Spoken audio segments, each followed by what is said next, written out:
Video like जरूर कर लीजिए और ऐसे वीडियो लगातार फ्री में पाने के लिए चैनल को तुरंत सब्सक्राइब कर लीजिए और बेल आइकन को जरूर टैप कर लीजिए ताकि आगे भी सारे वीडियो आपको मिलते रहे। यूट्यूब में फॉलो करते हैं तो प्लीज ये वाला फ्री टेलीग्राम चैनल जरूर ज्वाइन कर लीजिएगा। सारे नोटिफिकेशन सारे अपडेट यहीं पे आते हैं, ध्यान रखिए। Hello everyone, welcome to study for civil services. ये हमारा नया इनिशिएटिव है जो यूपी पीसीएस प्री 2023 के लिए फोकस्ड है।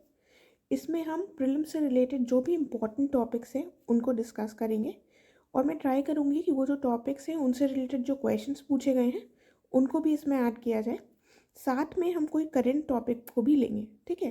तो हर वीडियो में हम लगभग 2-3 टॉपिक्स या 4 टॉपिक्स मैक्सिमम डिस्कस करेंगे, जिसमें से 1-2 करेंट के टॉपिक्स होंगे और 1-2 वो टॉपिक्स होंगे जो एग्ज़ाम में फ्रीक्वेंटली पूछे जाते हैं, राइट। तो इनको ध्यान से देखते हुए चलिएगा। आपको प्रीवियस ईयर क्वेश्चंस भी मिलेंगे उन टॉपिक से रिलेटेड, तो काफ़ी आसान होगा आपके लिए समझना और आपको ये समझ में आएगा कि कैसे क्वेश्चंस पूछे जाते हैं, राइट।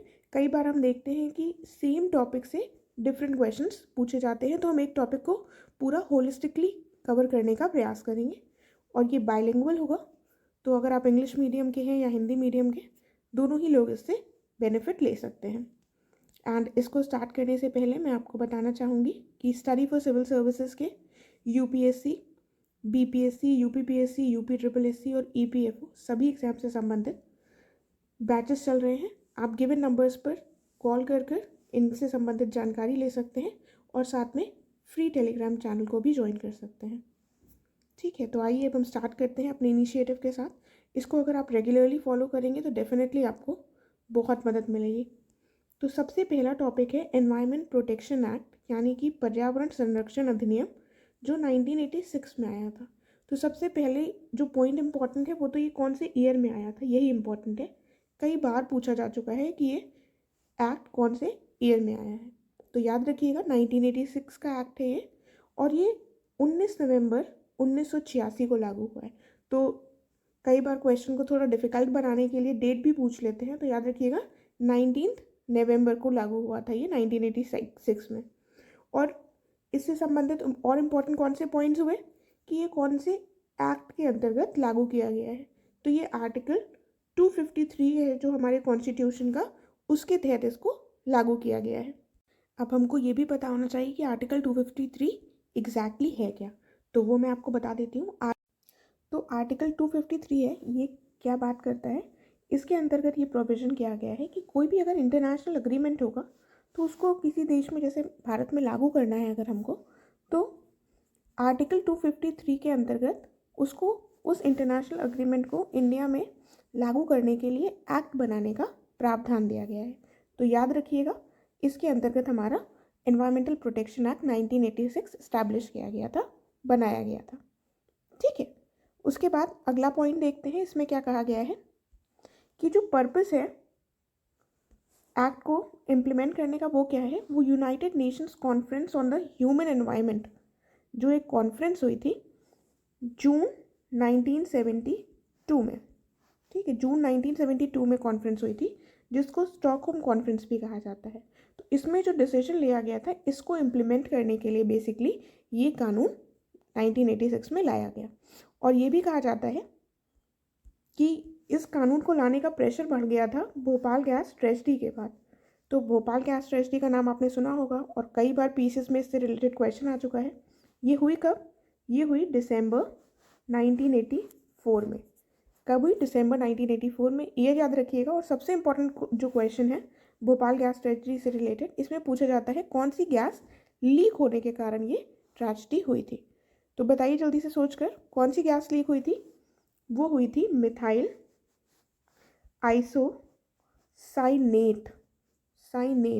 ठीक है। मिथाइल आइसोसाइनेट लीक होने के कारण भोपाल गैस ट्रेजेडी हुई थी 1984 में। देखिए आप ईयर से अंदाज़ा लगा सकते हैं, 84 में ट्रेजेडी हुई और उसके बाद सरकार पर दबाव बढ़ा और उसके बाद ये लाया गया 1986 में ये कानून, राइट। फिर हम देखते हैं क्या कहा गया है। ये जो कानून है, अब ये दूसरे पॉइंट में बताया गया है कि ये जो कॉन्फ्रेंस हुई थी इसमें क्या बात की गई थी, इसमें मानव पर्यावरण के संरक्षण और सुधार तथा अन्य जीवित जो प्राणी हैं, पौधे हैं और संपत्ति के खतरों की रोकथाम से संबंधित रूल्स लाए गए थे, जिसको इम्प्लीमेंट करने के लिए ये कानून लाया गया। देखिए तो इतना हमने देख लिया। इसके साथ ही एक और इम्पॉर्टेंट पॉइंट ये हुआ कि ये जो कानून बनाया गया इंडिया में 1986 में, मैं बार बार रिपीट कर रही हूँ ताकि आप बिल्कुल भी इसको ना भूलें, कई बार पूछा जा चुका है। इसको हमने कॉन्स्टिट्यूशन में एनवायरनमेंट प्रोटेक्शन की बात की गई है। कौन से आर्टिकल्स हैं जिनमें एनवायरनमेंट प्रोटेक्शन की बात की गई है? इसका ओरिजिन कहीं से तो होगा, तो इसका ओरिजिन है आर्टिकल 48A, और जो दूसरा आर्टिकल है वो है ये 48A, तो हमारा DPSP का पार्ट हो गया, और दूसरा आर्टिकल है 51G। ठीक है, तो ये दोनों आर्टिकल्स हैं जिसमें बात की गई है एनवायरमेंटल प्रोटेक्शन की। और अगर हम ओरिजिन देखें इस एक्ट का तो इन दोनों आर्टिकल से हमको दिखाई देता है, राइट। फिर कहा गया है कि ये एक अम्ब्रेला कानून है। अब अम्ब्रेला कानून का मतलब कि ऐसे कई सारे एक्ट आए, आपने पढ़ा होगा, वाटर एक्ट आया, एयर एक्ट आया, तो लेकिन कई सारे वॉइड उसमें छूट गए थे, कई सारी चीज़ों को कवर नहीं किया गया था। तो एक तरह से ये एक ब्रॉड फ्रेमवर्क प्रोवाइड करता है जिसके अंतर्गत सारे इश्यूज़ को कवर करने का प्रयास किया गया है। ठीक है, इसके अंदर किसी एक इशू पर फोकस ना करके एनवायरनमेंट से संबंधित सारी चीज़ों पर फोकस किया गया है, इसीलिए इसको एक अम्ब्रेला एक्ट कहा गया है, राइट। तो जो इम्पोर्टेंट बातें थी वो हमने देख ली हैं। साथ में हम देख लेते हैं इसके मेन प्रोविजंस क्या है इस एक्ट के। देखिए, नाम से आपको पता चल रहा है, लेकिन तब भी कुछ पॉइंट्स हम डिस्कस कर लेते हैं। जैसे इसके अंतर्गत जो सेंट्रल गवर्नमेंट है ये कोऑर्डिनेट कर सकती है और एग्जीक्यूट कर सकती है नेशन वाइड प्लान्स। किस चीज़ के लिए? ऑब्वियसली एनवायरमेंटल प्रोटेक्शन के लिए।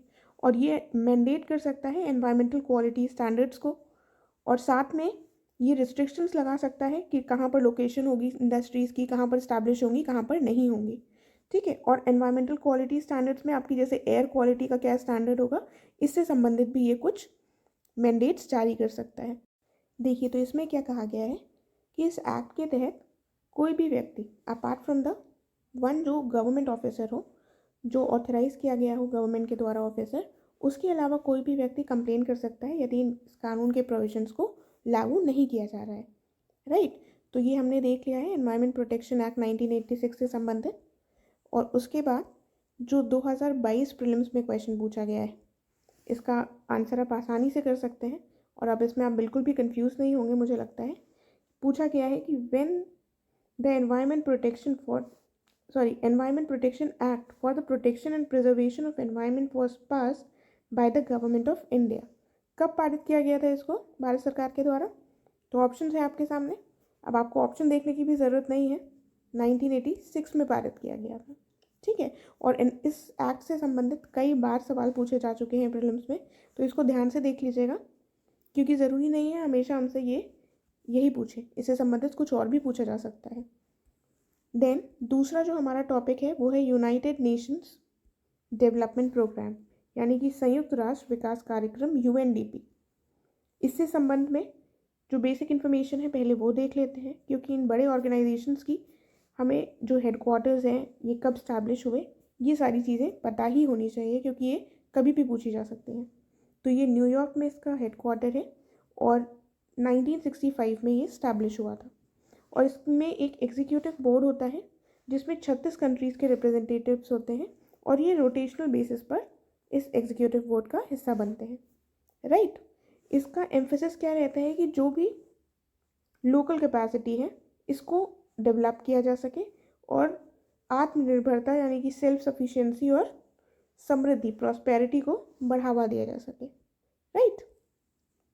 उसके बाद ये पूरी तरह से वॉलेंट्री बेसिस पर फंडिंग होती है इसमें, और मेंबर नेशंस के द्वारा वॉलेंट्री कॉन्ट्रीब्यूशंस किए जाते हैं।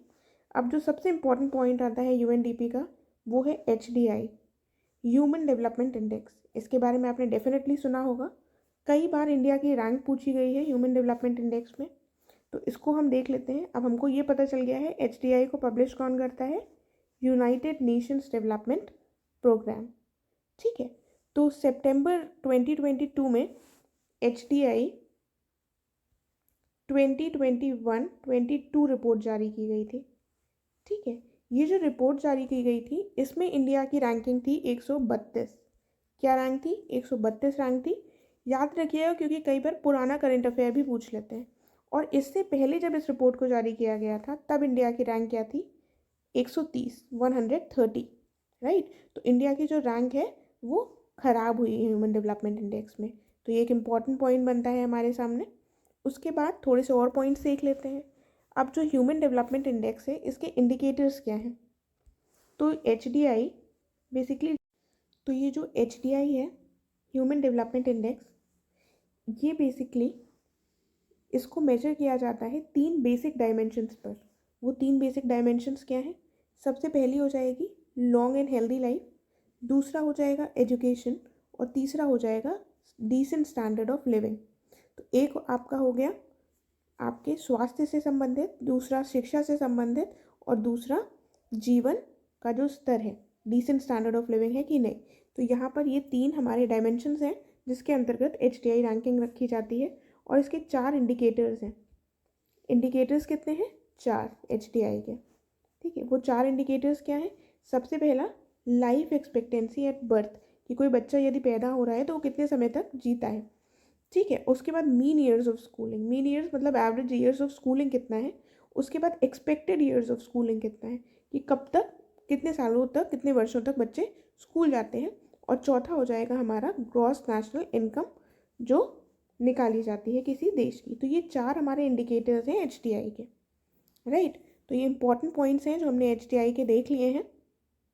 अब हम आगे बढ़ते हैं अपने टॉपिक की तरफ। तो यहाँ पर जो पॉइंट दिया हुआ है UNDP से संबंधित, कहा गया है कि ये हेल्प करता है कंट्रीज़ की सस्टेनेबल डेवलपमेंट को बढ़ावा देने में, पावर्टी रिडक्शन में, डेमोक्रेटिक गवर्नेंस और पीस बिल्डिंग में, साथ ही में क्लाइमेट और डिज़ास्टर रेजिलियंस में भी हेल्प करता है। ठीक है, और उसके बाद जो अगला पॉइंट है, इसमें कहा गया है कि UNDP के द्वारा जो पावर्टी रिडक्शन का काम कर रहे हैं, तो ये पावर्टी को कितने पार्ट्स में डिवाइड करते हैं? ये पावर्टी रिडक्शन का काम कर रहे हैं, अभी हमने देखा। तो ये पावर्टी को बेसिकली 2 पार्ट्स में डिवाइड करते हैं। एक है इनकम पावर्टी और दूसरी है ह्यूमन पावर्टी। ठीक है, और ये इंपॉर्टेंट पॉइंट है क्योंकि एग्जाम में पूछा जा चुका है। तो जो इनकम पावर्टी है वो देखते हैं। इनकम पावर्टी जो है ये कब उत्पन्न होती है? जब मटेरियल वेलबीइंग में की जो नेसेसिटीज़ हैं वो फुलफिल नहीं हो पाती हैं। और ह्यूमन पावर्टी का क्या है? जब डिसेंट स्टैंडर्ड ऑफ लाइफ जो है उसकी अपॉर्चुनिटी हम लोगों को प्रदान नहीं कर पाते हैं, तो उसको ह्यूमन पावर्टी कहा जाता है। तो इसके द्वारा ये 2 कैटेगरीज हैं, एक इनकम पावर्टी है, एक ह्यूमन पावर्टी है, UNDP के द्वारा। ठीक है, तो प्रश्न पूछा गया है, ये भी 2022 का ही प्रश्न है। क्या प्रश्न पूछा गया है? इसमें कहा गया है कि UNDP ने निर्धनता की निम्नलिखित श्रेणियों की पहचान की है। अब हमको बताना है वो कौन सी श्रेणियां हैं। तो हमने देखा है कि वो आय निर्धनता और मानव निर्धनता है।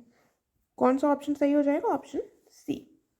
ठीक है, तो प्रश्न बेसिकली हमने कोशिश की है कि जो टॉपिक्स इन्होंने पूछे हैं, पीसीएस में पूछे गए हैं पिछले वर्षों में, उनको हम कवर कर सके। तो आई होप आपको ये प्रयास अच्छा लग रहा होगा और डेफिनेटली आप इससे बहुत कुछ गेन करने वाले हैं। देखिए, अब हम देखेंगे द ग्रेट इंडियन बस्टर्ड के बारे में। ये न्यूज़ में रहा है और करंट अफेयर के लिए इम्पॉर्टेंट हो जाता है। अब ये हाल ही में न्यूज़ में क्यों रहा रिसेंटली? क्योंकि सुप्रीम कोर्ट के द्वारा सरकार से राय मांगी गई है कि क्यों ना एक प्रोजेक्ट ग्रेट इंडियन बस्टर्ड शुरू किया जाए। किस तर्ज पर शुरू किया जाए? जैसे कि प्रोजेक्ट टाइगर शुरू किया गया था। तो सरकार से किसने कहा है? सुप्रीम कोर्ट ने ये शुरू करने के लिए कहा है कि क्यों ना ऐसा किया जाए, इस पर अपनी रिस्पॉन्स दो। ठीक है, तो प्रोजेक्ट टाइगर किसके कंजर्वेशन की बात करता था? टाइगर की, ऑब्वियसली। और ये प्रोजेक्ट किसके कंजर्वेशन की बात करेगा? ग्रेट इंडियन बस्टर्ड की। तो अब हमारे लिए ये इंपॉर्टेंट है कि थोड़ा हम प्रोजेक्ट टाइगर के बारे में देख लें, जो कई बार पूछा गया है एग्जाम में। तो ये शुरू हुआ है अप्रैल 1973 में। ठीक है, और इसको पूरी दुनिया के सबसे सक्सेसफुल कंजर्वेशन प्रोग्राम्स में एक माना गया है, जो कि सिंगल स्पीशीज़ के कंजर्वेशन के लिए पूरी दुनिया में मोस्ट सक्सेसफुल प्रोग्राम माना गया है।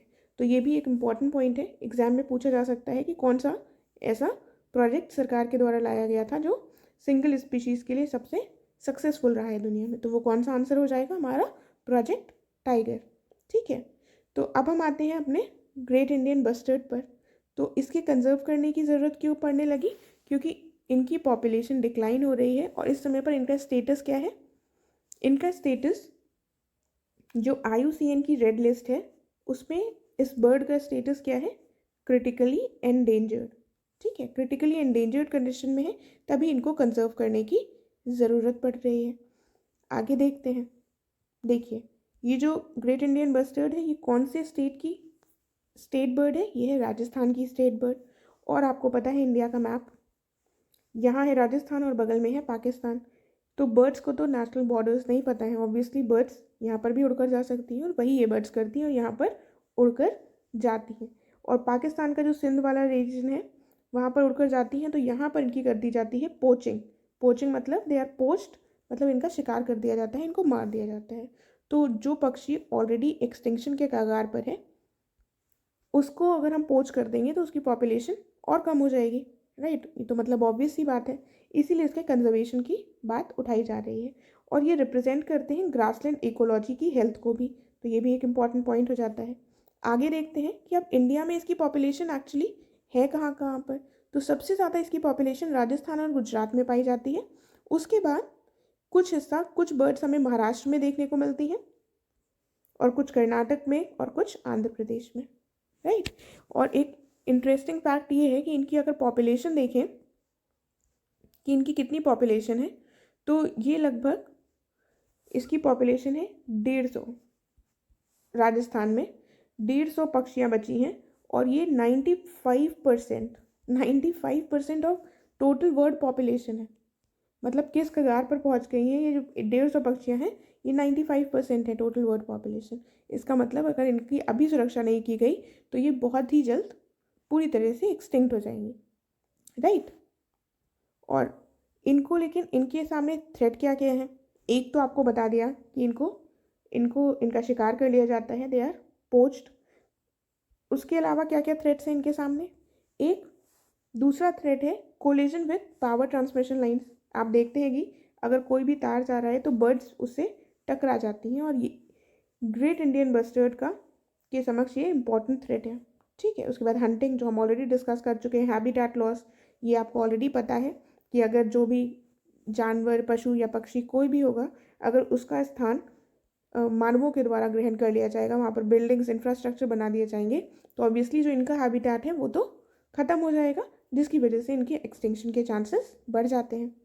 और एक और इंटरेस्टिंग बात यहाँ पर ये है कि प्रोजेक्ट ग्रेट इंडियन बस्टर्ड जो है ये ऑलरेडी राजस्थान की सरकार के द्वारा चलाया जा रहा है, ठीक है। और यहाँ पर बात, लेकिन क्वेश्चन में हमने देखा पूरे स्टार्टिंग में कि यहाँ पर बात की जा रही थी इंडिया में ऐसा प्रोजेक्ट चलाने की, एक नेशनल लेवल पर प्रोजेक्ट चलाने की बात की जा रही है, राइट। तो इससे संबंधित और क्या पॉइंट है वो एक तो देख लेते हैं। एक इम्पॉर्टेंट पॉइंट ये है कि ये जो बर्ड है ये हेवीएस्ट फ्लाइंग बर्ड्स में से एक है। दुनिया में जो हेवीएस्ट फ्लाइंग बर्ड्स हैं उनमें से एक बर्ड है ये, ठीक है। तो इसके साथ हमने ये कंप्लीट कर लिया है। आई होप आपको ये इनिशिएटिव अच्छा लगा है। अच्छा लगा है तो प्लीज़ कमेंट कीजिएगा। अगर आपका कोई भी डाउट है तो ज़रूर पूछिएगा, आई विल ट्राई कि उसको मैं सॉल्व कर सकूं। हम नेक्स्ट लेक्चर में मिलेंगे। Thank you so much.